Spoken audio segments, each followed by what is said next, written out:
यह संसार सकल है मैला जैसे सेमर फूल, दिन दस के व्यवहार से झूठे रंग न हो।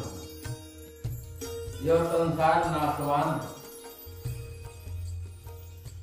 एक दिन संसार से सबको जाना है। चाहे कोई कितना धन प्राप्त कर ले, कितना भी कीर्ति कमा ले, कुछ भी जुटा ले,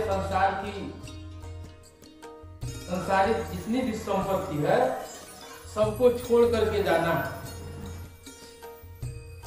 यहाँ से कुछ साथ जाने वाला नहीं है ना। अगर साथ जाने वाला है तो केवल दैवी संपत्ति ना, दैवी संपत्ति ही आपके साथ जाने वाली, जिसे आत्मिक संपत्ति कहते हैं। संसार में कोई मरना नहीं चाहता, लेकिन मृत्यु निश्चित है। एक दिन मृत्यु सबको आनी है, कोई मृत्यु से बचा नहीं। जो इस धरती पर आया, राम, कृष्ण, गौतम, कबीर, महापुरुष, बड़े बड़े योद्धा, जो भी आए इस धरती पर, सब काल की ग्रास बन गए। कोई मरना नहीं चाहता और कोई मरने से बचने का उपाय भी नहीं करना चाहता। आकर के भूल गया है यहाँ पर एक दिन हमको मृत्यु भी आएगी। कहा जाता है कि भजन करो, साधना करो, भगवत भक्ति में लगो, तो लोग कहते हैं कि बहुत बिजी है, हमारे पास समय नहीं है, साधना करने के लिए समय नहीं है, भजन करने के लिए समय नहीं है। क्या मृत्यु आएगी तो आप उसे कहेंगे कि मृत्यु आज मेरे पास समय नहीं है, मैं बहुत बिजी हूं, कल आना? मान जाएगी? मानने वाली नहीं है, नहीं मानेगी। वेद व्यास जिन्होंने महाभारत की रचना की, गीता की रचना की, वेदों की रचना की, उन्हीं के नाना थे निषाद राज। वृद्धावस्था को प्राप्त हो चुके थे, लेकिन उनकी अच्छा मरने की नहीं थी। वो सोच रहे थे कि कैसे क्या उपाय करूं कि मुझे मरना न पड़े। बहुत परेशान थे, चिंतित थे, सोच रहे थे कि क्या करें, किसे कहें, किसे सोच लगावें कि हमें मरना न पड़े। मृत्यु से बहुत डर लग रहा है, मृत्यु बहुत भयावह होती है। आपके पास जेब में पैसा हो, कोई आकर माथे पर पिस्टल लगा दे तो तुरंत निकाल करके दे देंगे कि पैसा ले, मेरा जान छोड़ दो। क्यों? मृत्यु के डर से कि नहीं देंगे तो मार देगा। घर में बैठे हैं, कहीं जा रहे हैं, सांप आ गया तो उसको लाठी लेकर मारने लगेंगे या उससे दूर भागने लगेंगे, काट न ले, काट लेंगे तो काट लेगा तो मृत्यु को प्राप्त हो जाएंगे, मर जाएंगे मृत्यु के डर से। और उसके स्थान पर अगर खरगोश दौड़कर आ जाए तो उसको उठाकर गोद में बैठा दें, उसे भय नहीं है। वही आत्मा खरगोश में भी है और वही आत्मा उस सर्प में भी है, लेकिन अंतर यह है कि सर्प में काटने वाला अवगुण है। सर्प को काट लेने पर मृत्यु प्राप्त हो जाएगी और खरगोश काटेगा नहीं। इसलिए गुण और अवगुण में अंतर होता है। तो वेद व्यास जी के नाना निषाद राज बहुत परेशान थे कि क्या करें, हमें मरना न पड़े, हमें मरना न पड़े। संयोग से देव ऋषि नारद जी टहलते टहलते उनके पास आ गए और बोले कैसा समाचार है, कैसा आप हैं, ठीक ठाक तो है? वेद व्यास के नाना निसार राज जी बोले कि ठीक ठाक तो है, लेकिन एक चिंता बहुत तेज हमें सता रही है ना। एक चिंता सता रही है कि हम मरना नहीं चाहते, कोई आप उपाय बताइए ना। तो देव ऋषि नारद जी बोले कि देखिए, ये काम तो आपके वेद व्यास जी कर सकते हैं, और वेद व्यास जी जब आएंगे तो आप उनसे कहिएगा, ये काम वही कर सकते हैं, मृत्यु से आपको वही बचा सकते हैं, और कोई बचा नहीं सकता, क्योंकि वो महान है, उनकी पहुंच हर जगह है। संयोग से कुछ दिन बीता तो वेद व्यास जी का ननिहाल था, वहां टहलते टहलते पहुंचे तो निसार राज जी बहुत खुश हुए, बोले कि हम तो आपका कई दिनों से इंतजार कर रहे थे कि आप कब आएंगे, कब आपसे भेंट होगा। तो वेद व्यास बोले कि आप बताइए क्या कहना चाहते हैं, क्या बात है? कहे कि पहले हमको 3 वचन दो कि जो मैं कहूंगा वो तुम करोगे, हमारी आज्ञा का पालन करोगे, तब तो हम कहें, नहीं तो फिर नहीं कहेंगे। वेद व्यास जी बोले क्या बात है, आपकी बात नहीं मानेंगे, आपका आज्ञा का पालन नहीं करेंगे तो हम किसकी आज्ञा का पालन करेंगे? तो बोले कि ठीक है, 3 वचन वेद व्यास जी से जब ले लिए तो बोले कि देखो, हम मरना नहीं चाहते और तुम ऐसा उद्योग करो कि हमारी मृत्यु ना हो। अब वेद व्यास जी तो आवाज है कि मृत्यु लोक में है, हम लोग सब मृत्यु लोक में है, जो यहाँ आया है उसको सबको मरना है ना। बोले कि अब तो हम वचन दे दिए हैं, लेकिन ये मृत्यु लोक है, मृत्यु लोक में जो आया है उसको सबको मरना है, और जो आया है एक दिन सबको मृत्यु प्राप्त हो गया है। ठीक है, आप कह रहे हैं तो हम आपके आज्ञा का पालन करेंगे, प्रयास करेंगे, जहां तक हमसे हो सकेगा करेंगे। अब आगे क्या कहेगा? ठीक है, तो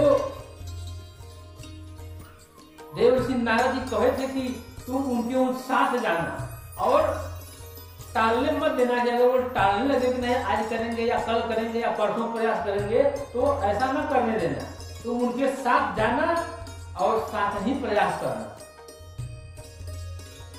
तो अब निसार राज जी बोले कि ठीक, अब तो वचन दे दिए हो, अब तुम चलो प्रयास करो, हमारे साथ हम भी चलेंगे, कि तुम करते हो कि ऐसा नहीं कि हमको भुलवा दोगे।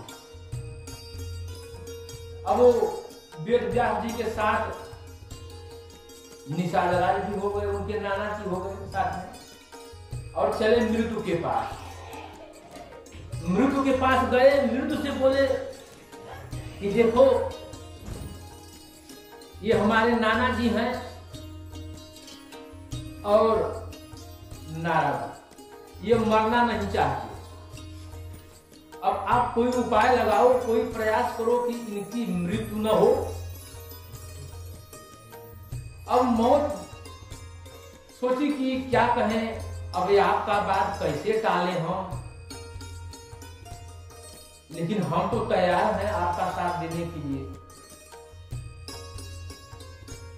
अब चलिए यमराज से सोचा जाए, मिला जाए, अगर यमराज बात मान जाए तो हम तो तैयार हैं।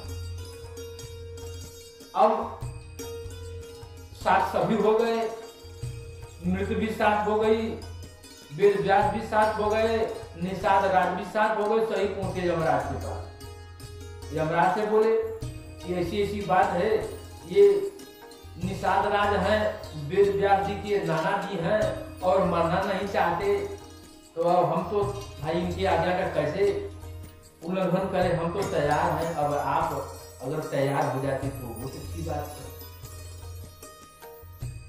तो बोले जब तुम तैयार हो गए तो अब हम भी तैयार हो जाएंगे, क्या करेंगे भाई, चलो ठीक है।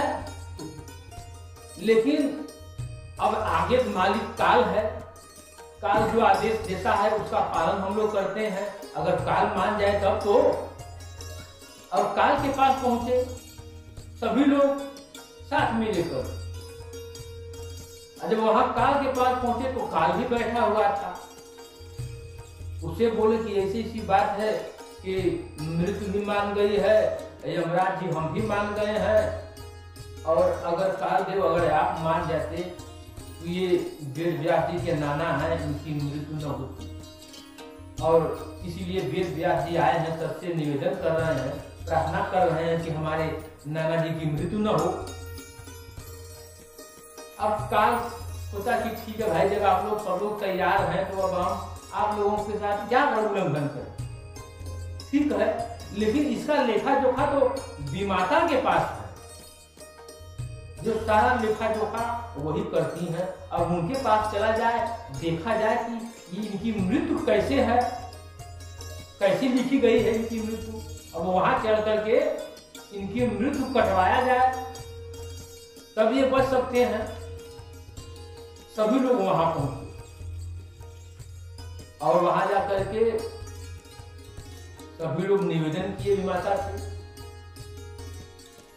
तो बोली कि ठीक है, अब जरा इनका हम खाता बही पलट कर देखें कि मृत्यु कैसा लिखी गई है, कैसी इनकी मृत्यु लिखी गई है, उसके बाद सोचा जाएगा ऐसे क्या करा जाए। अब उन्होंने पढ़ना पढ़ना शुरू किया, और जो पढ़ना पढ़ता तो उसमें लिखा था कि जब निषाद राज वेद व्यास मृत्यु यमराज और काल को लेकर के विमाता के पास आएंगे तब इनकी मृत्यु हो जाएगी। उनकी मृत्यु ऐसी लिखी हुई, और विमाता पढ़ ही रही थी, बताने लगी कि ऐसा ऐसे तो लिखा है इनका मृत्यु। तब तक निषाद राज के सर में दर्द होने लगा, और उनके सर में दर्द होने लगा, बेचैन होने लगा।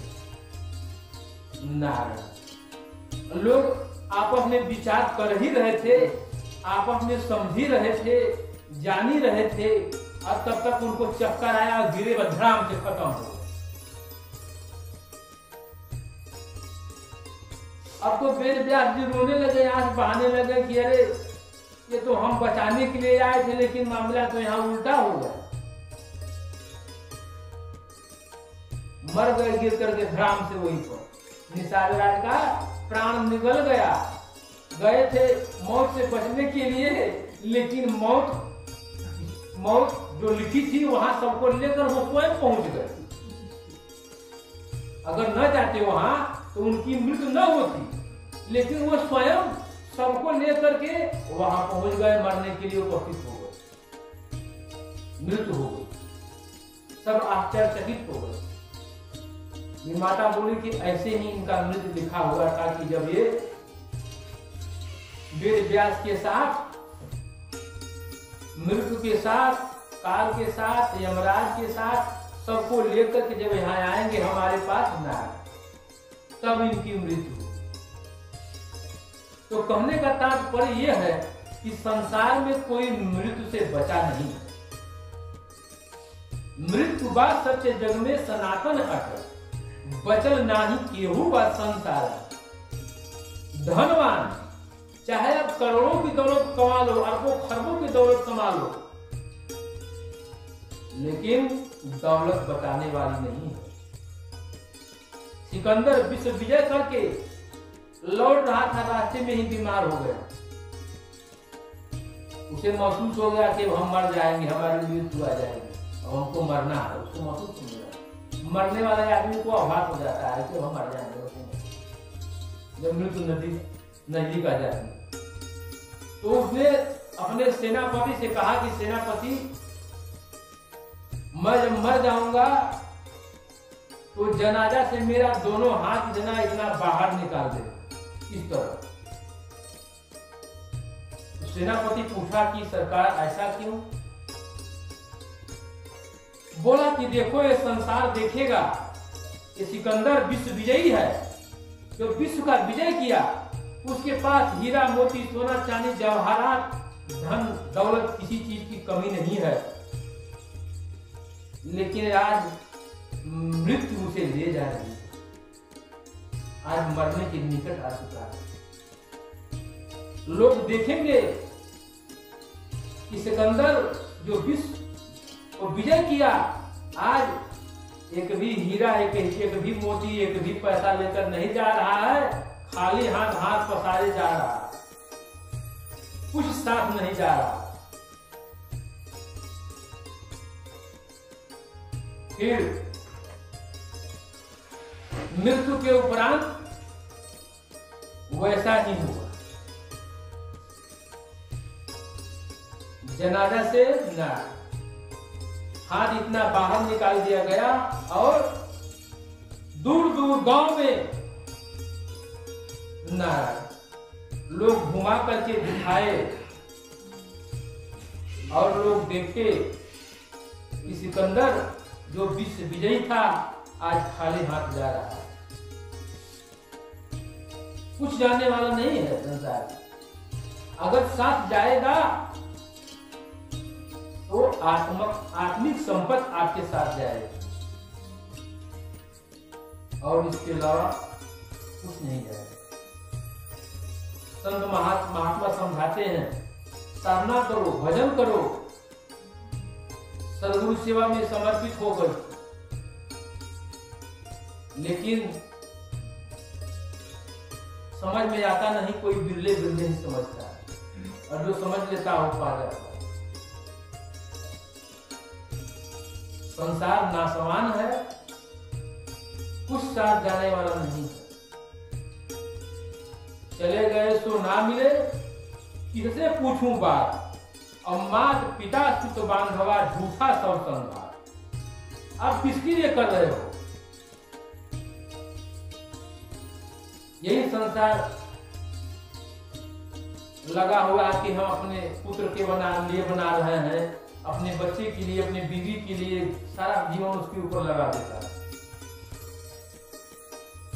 लेकिन जाने के समय कोई बचाने वाला नहीं है, सबको जाना है। अगर आप अपने लिए कर्म नहीं किए, अपने आप का उद्धार आप स्वयं कर सकते हैं, कोई दूसरा कोई नहीं कर सकता।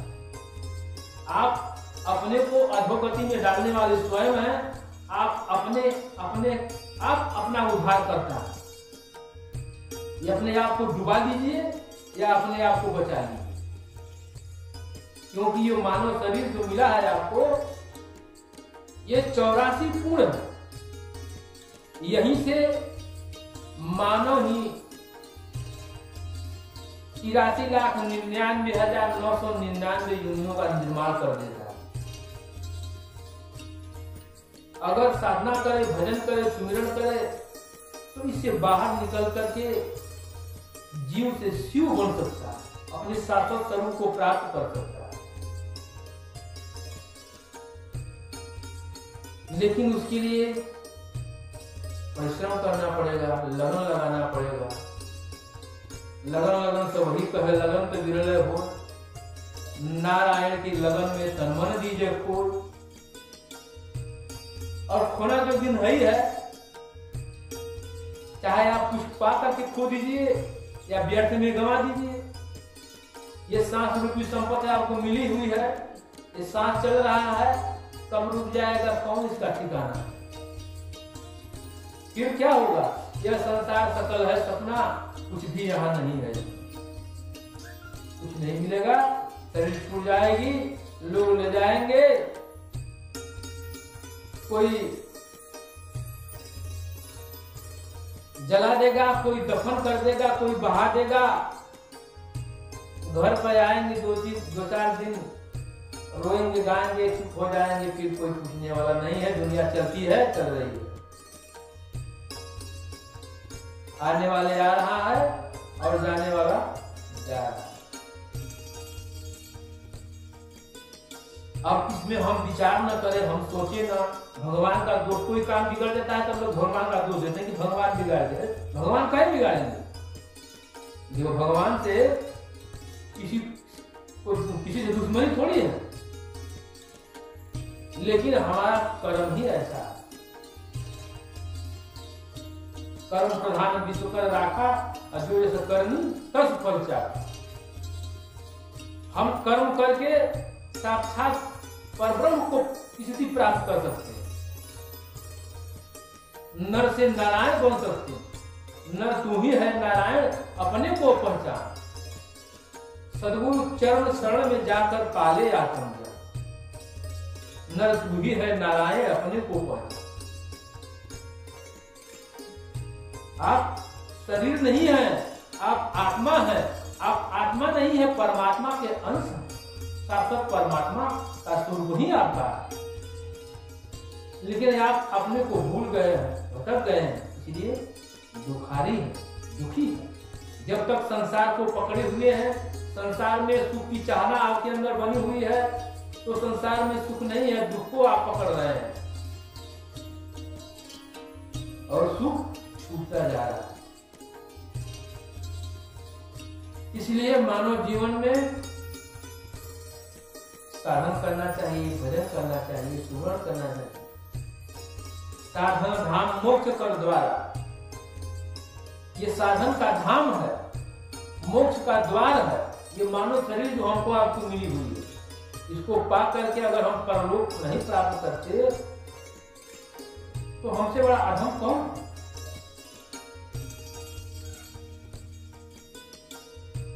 इसलिए परमात्मा की प्राप्ति में लगना चाहिए, भजन शुरू करना चाहिए, सेवा में समर्पित करना चाहिए।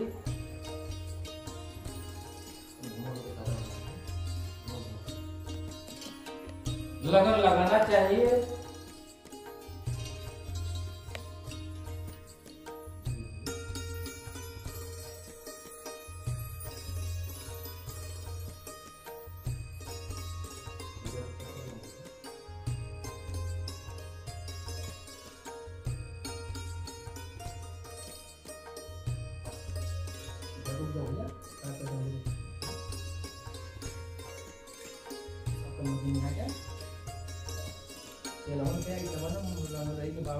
बाबा ने पुराना दिन बाबा हेलो पता नहीं